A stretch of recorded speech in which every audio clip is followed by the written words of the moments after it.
His talk has to do with how political concepts travel and what modifications theory should make to account for that travel. In other words, to account for changes in context. My general focus is on the Americas, whose conceptualization is inseparable from indigenous dispossession and the enslavement of Africans. While both dispossession and slavery operate through rights denial, given the limited time I have in this talk, my more specific focus will be on settler responsibility amidst ongoing expropriation of indigenous land. I understand such expropriation as an ethical failure, and what I want to think with y'all about today is how rights claims offer a way to respond to such a failure.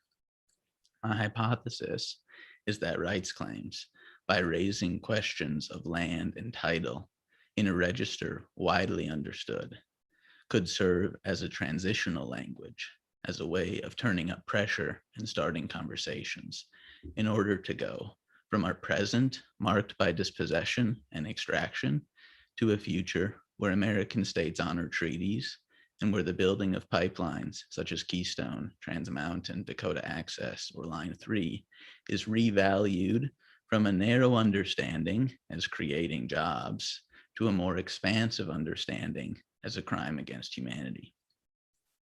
Such a revaluing matters as American states continue to criminalize water protectors for preying, while companies such as Enbridge in effect subsidize state police forces by paying the costs those forces incur to surveil, harass, and otherwise deny constitutionally guaranteed political rights at prayer camps. Stated differently, my hypothesis is that rights claims provide a normative foundation to name ethical and political violations and imply duties whose fulfillment require responsibilities between settlers and native peoples to be reimagined. Thus, rights claims could function as a necessary, but perhaps not sufficient, and so transitional language to make sense of and evaluate some crises in the present. And here I want to thank the philosopher Troy Richardson for helping me frame some of this project. So to begin, I start from Hannah Arendt's use of the phrase, the right to have rights, in order to consider the foundations of rights claims. That is, to consider on what rights, other rights are based. For some commentators, such as Sheila Benhabib, the first right in Arendt's phrase is a right all individuals should have by virtue of being human. It is a moral and not a legal foundation for the very possibility of legal rights. Benhabib argues that, quote, the first use of the term right is addressed to humanity as such and enjoins us to recognize membership in some human group. In this sense, the use of the term right evokes a moral imperative. Treat all human beings as persons belonging to some human group and entitled to the protection of the same, end quote. On Benhabib's reading, the second right of the phrase, in fact, the plural rights, builds on the first right to membership and refers to the legal entitlements a citizen has, political rights, such as the right to assembly, social rights, such as the right to healthcare, and so on. In contrast to Benhabib's understanding, Lyda Maxwell argues that people can perform a right to have rights. To have rights here would be like having a meeting or having a dinner party. In Maxwell's words, to have rights means to participate in staging, creating, and sustaining through protest, legislation, collective action, or institution building, a common political world where the ability to legitimately claim and demand rights becomes a possibility for everyone. Making this to have a reality means helping to stage a common world where everyone can demand rights. On Maxwell's reading then, rights are not inviolable possessions, but rather fragile political achievements that are always imperfectly realized. Maxwell goes on to say that her understanding of human rights makes an advance on the claim to natural rights, echoes of which we perhaps hear in Benhabib's claim to a moral right. A performative understanding of rights makes this advance, Maxwell says, because, quote, viewing the self as naturally possessing rights leads us to try to assure our rights primarily by protecting the self from others or attempting to render it invulnerable rather than opening ourselves to the risks and contingencies of the political action and institution building that will actually create and sustain the status of rights-bearing individuals. End quote. Offering a reading between Benny Beeb's sense of a moral, quasi-natural right and Maxwell's sense of a performative right, Peg Birmingham argues that because the right to have rights requires appearing in public, it implies freedoms of expression and association, including associations that perform dissent against both people in power and within the group appearing in public. On this reading, the right to have rights is first a right to access the political space. And for Birmingham, the promise of this right is that it ultimately allows the appearance of new social forms. In other words, the right to have rights contributes to the polity's redefining itself through responding to the demands of the dissenting political actors. In this talk, I want to use some elements of the aforementioned author's readings to consider what the right to have rights means in the context of the Americas in the 21st century. I will draw on Benny Beeb's form of reading the first right as the base of the second right, but the content I posit is different. My argument is that in the American context, the first right should compel justice-oriented actors to argue for and to demand the repatriation of federal land to indigenous nations, whom states such as the US and Brazil have tried to cut off from the realm of public life by, among other things, forcing them onto reservations. Like the Nazi herding into ghettos and concentration camps that Arendt documents, American nation states have perpetrated such horrendous displacements and followed them with ongoing deprivations of indigenous rights, including rights to religion and voting rights. But the duty bearer for the right to have rights, in the way I'm reading the phrase here, is not just the nation state. I also want to draw on Maxwell's reading of to have as a call to create and sustain a world where it is easier to demand and achieve rights. Indeed, to assume that indigenous nations are demanding simply increased state support, such as achieving positive rights by asking the state to provide increased housing and education, can overlook claims to self-determination and the fact that in many cases, what is fundamentally at issue remains unceded land. Put differently, the state's corresponding duty to my reading of the right to have rights is not necessarily a positive duty, but might be understood as a negative duty, such as withdrawing from its occupation of indigenous land. Finally, I draw on Birmingham's argument that part of the promise of Arendt's focus on the new is that it allows a political community to redefine itself. What would be new here remains, to some extent, undecided, left up to the social movement still unfolding. But at least we could say it would reflect, for instance, what the United States might look like if it heeded the Lakota People's Law Project's call for not only a Truth and Healing Commission, but also to return the Black Hills to the Lakota people. Now, admittedly, to start from Arendt's chapter in Origins of Totalitarianism to theorize rights claims in the Americas runs into several challenges, because the struggles of indigenous peoples in the Americas both resonate with and depart from the struggles of stateless European minorities in the 20th century, Arendt's focus. First, her we in the line, we became aware of the right to have rights, has to be European, because having suffered what Arendt calls the expulsion from humanity decades prior, indigenous peoples across the Americas were already aware of such rights denial caused by the formation of nation states.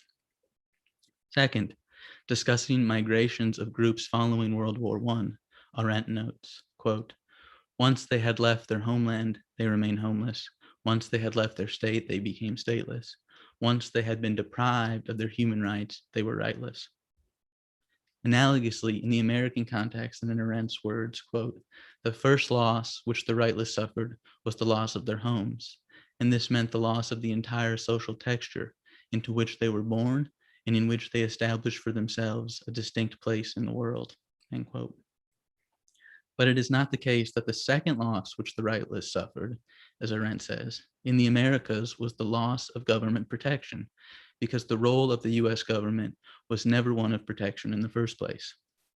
Native nations, the legal scholar Angela Riley comments, are mentioned expressly in the Constitution and yet largely remain beyond the reach of the Bill of Rights. Talking about US law there. For another analogy, it is true that indigenous nations share with the Jewish refugees that they committed no crime. The new refugees, Arendt writes, were persecuted not because of what they had done or thought, but because of what they unchangeably were, born into the wrong kind of race or the wrong kind of class or drafted by the wrong kind of government, end quote. But then complications arise again trying to think with Arendt in a different geographical and historical context when she writes, quote, "The calamity of the rightless is not that they are deprived of life, liberty, and the pursuit of happiness, or of equality before the law and freedom of opinion, formulas which were designed to solve problems within given communities, but that they no longer belong to any community whatsoever," end quote. Any theorization of the calamity of the rightless in the Americas would have to take into account indigenous conceptions of community, including the interrelationship between land and community for many peoples. Nevertheless, I start from Arendt's phrase today and again because it presses so strongly for political theory the question of foundational rights. To flesh out the first right and the right to have rights as a right to land, I'll turn now to the Peruvian Marxist José Carlos Mariátegui.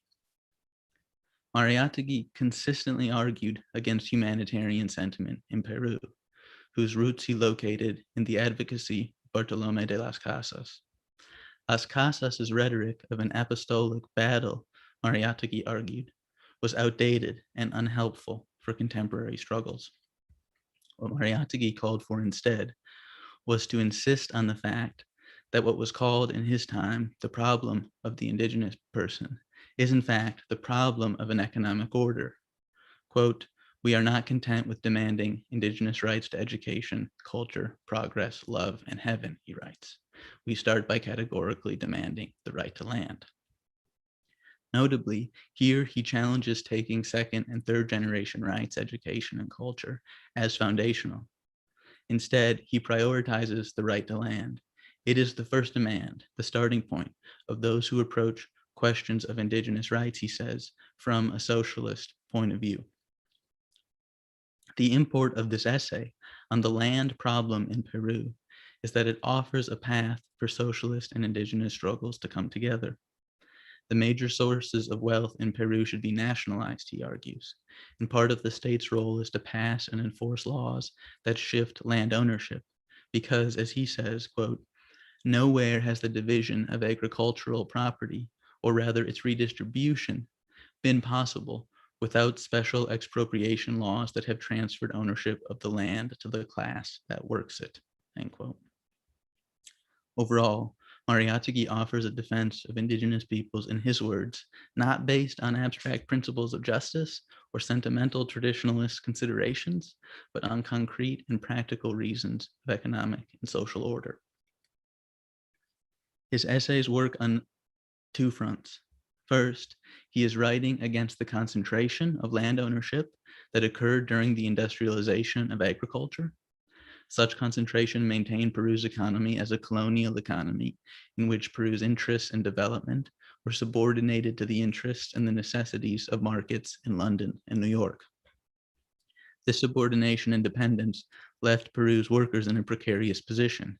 The example he gives is, if Egyptian cotton becomes cheaper than Peruvian cotton, then foreign buyers will abandon Peruvian cotton producers. Peruvian landowners thus, he says, whatever their illusions of independence, are in reality only intermediate agents of foreign capitalism. Second, and again, he is writing against a liberal and philanthropic orientation to indigenous rights. As Mike Gonzalez emphasizes in his reading of Mariátegui, he was not an indigenista. Instead, he aimed to shift the debate on indigenous people in Peru away from any question of their character or essence and toward the material conditions in which they lived and worked. Indeed, Mariátegui teaches that it is the ruling classes who want to describe indigenous people in terms of a non-modern or otherwise essentialist character. For Mariátegui, Indigenous people are poor not because of a lack of strength of will, but because of a colonial landholding system in which they were forced to work the land for the profit not just of the gamonales, but also of the foreign capital that invested in the agricultural and mining sectors. Because of how land was structured in Peru in the 1920s, Mariátegui's position was anti-colonial, not only in the sense of opposing settler exploitation, but also in his attempt to cut off foreign profit by taking on the question of land ownership on which it relied. Starting from materiality, particular questions of land and property, Mariátegui argued that the so-called problem in Peru was central to building what he called a united front, not a popular front bringing together middle classes with lower middle classes, but a unification of working classes, including indigenous people, miners, farm and factory workers, as well as artisans and some intellectuals. Each will maintain his own affiliation and ideas, he wrote of the front, but all should feel united by class solidarity, by the same revolutionary will, and by an urgent necessity. Crucially, Mariátegui's transformative call for land redistribution did not simply rely on legal conceptions of land. Rather, his concept of territory connotes not just bounded geography, but also history, narrative, culture, collectivity, and popular memory. In my reading some of Mariátegui's late 1920s writings on land and indigenous rights, I have underscored three elements. The first is his critique of a liberal position that endorses humanitarian sentiment and aid without addressing the question of land. The second is his vision for socialism and indigenous movements to converge through addressing the question of land, mobilizing in a united front, and acknowledging responsibilities to territory. The third is his prioritization of a right to land as foundational for other rights. And so it is from Mariátegui that I gained the insight that in the American context, we should read the first right of the right to have rights, the right on which other rights are based, as a right to land. But of course, besides Mariátegui, there are several other entry points into this position. Now, that Mariátegui offers such resources for thinking the present does not mean that his theories from the 1920s do not also need to be modified across place and time. One challenge of thinking with Mariátegui today has to do with his argument for nationalization. If socialist and indigenous movements are to come together without an interest convergence in which the socialist voices are taken more seriously, then socialists today need to articulate a vision of nationalization that recognizes indigenous self-determination. Perhaps the state's role in shifting land ownership to the class that works it should also be understood as transitional. That just as rights claims could be a transitional language, so too could we understand the state as a transitional political form. To challenge the assumption of the nation state as a taken for granted political form heeds Glenn Coulthard's call to transcend the fantasy that the settler state apparatus, this is a quote, as a structure of domination predicated on our ongoing dispossession, is somehow capable of producing liberatory effects, end quote. So having made my argument here, outlined it here, and to get to the close of the talk, I want to say a few words about some of the stakes of what I'm offering today. First, one still often hears, to use an example I heard recently at a political theory workshop at a leading US university, that freedom of religion is as American as apple pie. Such a claim misses the fact that state-caused denials of indigenous land rights are denials of a right to religion, insofar as many indigenous religions are tied to land-based practices. To casually make such a claim in the halls of our university buildings exemplifies what the historian Jeffrey Osler calls the particular skill of the US, namely inability to inflict catastrophic destruction, all the while claiming to be benevolent. Second, I think there is an ethical point at play here. To prioritize a right to land makes an ethical demand on those of us who claim to defend human rights in our day jobs, but fail to extend that same kind of critical examinations to the locations where we teach our classes or return to at the end of our long days. To the extent that this teaching and dwelling remains easy and unexamined, we in the Americas are living in a very daily sense, according to an assumption of settler entitlement and indeed a legal entitlement to indigenous land. Third, scholarship on human rights in the US and Canada remains, in general, focused on political rights, and when it identifies contradictions, it remains focused on tensions or rights dynamics between political and economic rights. These scholarly emphases tend to overlook questions of land, and such an oversight limits the ability of human rights scholarship to speak to the most pressing questions of the day. My working hypothesis here has been that scholarship on human rights becomes richer, more fruitful, or more applicable to today's struggles around, for instance, environmental activism, when said scholarship engages in dialogue not only with Native studies, but also with the history of transnational Indigenous actors who have leveraged what Vine Deloria calls the language of the wider world, including human rights, to publicize the efforts, broken promises around treaties, to pursue land claims in court, and to argue for self-determination at national and international levels. To read human rights through this centuries-long history shows that a true defense of political and economic rights cannot be disentangled from a defense of Indigenous land in the Americas. And this brings me to my concluding point. Fourth, and finally, with respect to stakes, foregrounding land rights is a theoretical response to perhaps the most long-standing demand of Indigenous nations in the Americas, from the European invasion to protests in northern Minnesota still going on against Line 3 today. That land allows said nations to realize their political, economic, and cultural rights. To listen to this demand in political and ethical theory, as well as in daily conversations about politics and rights, is to acknowledge that basic rights in the Americas, that the right to have rights in the Americas has always been about not simply speech, security, or subsistence, but the very land on which the sun still shines, the rivers still flow, and the grass still grows. Thank you.